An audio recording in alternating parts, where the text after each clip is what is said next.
The political focus today is on the most destructive political force in the country, the Greens. After both the Prime Minister and the opposition leader turned their sights on the Greens over their endorsement and encouragement of pro-Palestinian and anti-Israel protests that have often gone way too far, the reaction has been dramatic.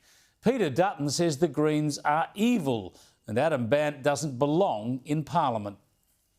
People need to have a conversation with their kids and their grandkids, with their next-door neighbours, just about how evil the current Greens party is. They're nothing about the environment. They're all about radical causes, and somehow Adam Bandt, who I think is unfit to be in public office, he has led a party now that is central to what we're seeing on campuses and the distribution of hate and anti-Semitic messages online, the chanting of River to the Sea and Intifada, etc. And as you would have heard, Bandt himself is threatening to sue Labor's Attorney-General, Mark Dreyfus. And in a desperate attempt to distract from Labor's ongoing complicity and support for the invasion, they made a series of outrageous accusations, attempting to link the Greens to certain events that have happened at electorate offices. Look, we'll leave them to sort out those legal issues, but what does happen is that the Greens encourage the activism. They fire up the rhetoric against Israel and against Australia's position, and clearly some protesters go too far. We've seen that on university campuses, on the streets and at MPs' electorate offices. Meanwhile, Greens senators wear Palestinian scarves in Parliament as a form of protest, and they've called for the Israeli ambassador to be expelled from the country. And Greens senators have chanted the vile slogan about Hamas's intention to obliterate Israel. Well, I do support and have participated in the Change from the River to the Sea. This is something that I think supporters of Palestine are very clear about, and I think that we will continue to chant from the river to the sea to ensure that freedom and peace are delivered. And I don't have any objection to that. Dear oh dear, still Labor can hardly go too hard on that. One of their own has done the same, sounding for all the world like a Green. This is a genocide, and we need to stop pretending otherwise. From the river to the sea, Palestine will be free. Yeah, but under fire now over their views, the Greens are lashing out and claiming to be the party of peace. We are not going to be lectured to about peace and non-violence by a Prime Minister that backs the invasion of Gaza. The Greens have been crystal clear. We are a party of peace and non-violence at home and overseas. Yeah, so they say, but listen to them talk about the invasion of Gaza. Didn't Hamas invade Israel from Gaza and kill 1,200 people and take more than 200 hostages? They still hold 120 or more. Israel is trying to root out Hamas. If Hamas frees the hostages and lays down its weapons, the war will be over. Why don't the Greens call for that? Why don't the Greens target Hamas and their terrorist affiliates rather than Israel?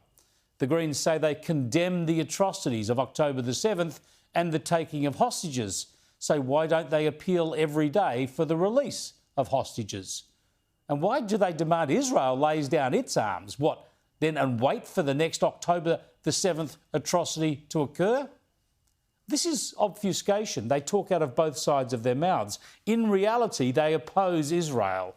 And we need to take them at their word when some of their party really do want a Palestinian state to run from the river to the sea. What we hear a lot about from the Greens and their fellow travellers is the death toll in Gaza.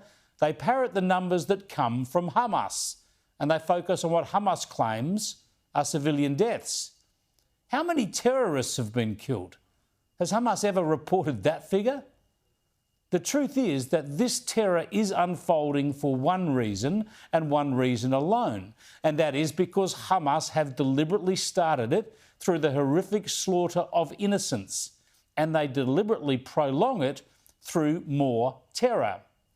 And we never hear about how 100,000 or more Israelis remain displaced within their own country, unable to return to homes and towns in the south because of the ongoing threat from Hamas and the firing of rockets into civilian areas.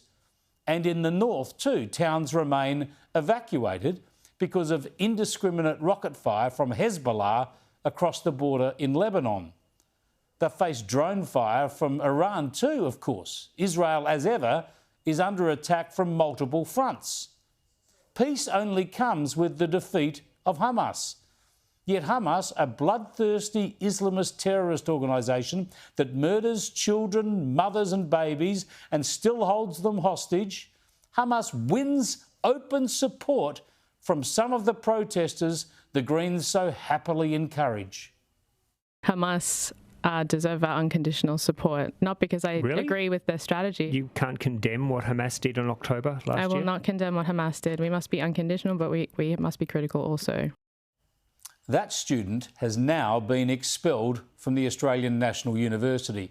Well done by the ANU. It should have been immediate, but thankfully it's been done. I hope the AFP have interviewed this student too, because Hamas are a listed terrorist organisation. Now, while the ANU has done something useful, other universities are pathetic. Sydney Uni is still trying to strike deals with the protesters, actually looking to cave into some of their demands rather than stand up to them. Last week, I said the Vice-Chancellor, former ABC boss Mark Scott, should go.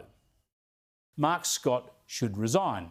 I mean, if you do not want to lead, if you do not want to run the uni, if you want to outsource the running of the university to protesters, then you should resign. Well, today the opposition leader made this call too.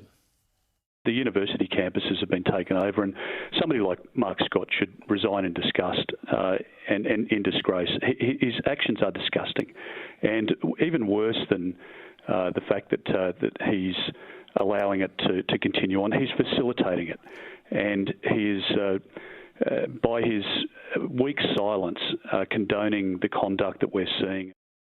Yeah, weakness is everywhere, and where there is weakness, the extremists will always thrive, and our values will always be under threat. Yet while Anthony Albanese too has been criticising the Greens, he didn't really rule out negotiating with them to form government if he needs to after the election.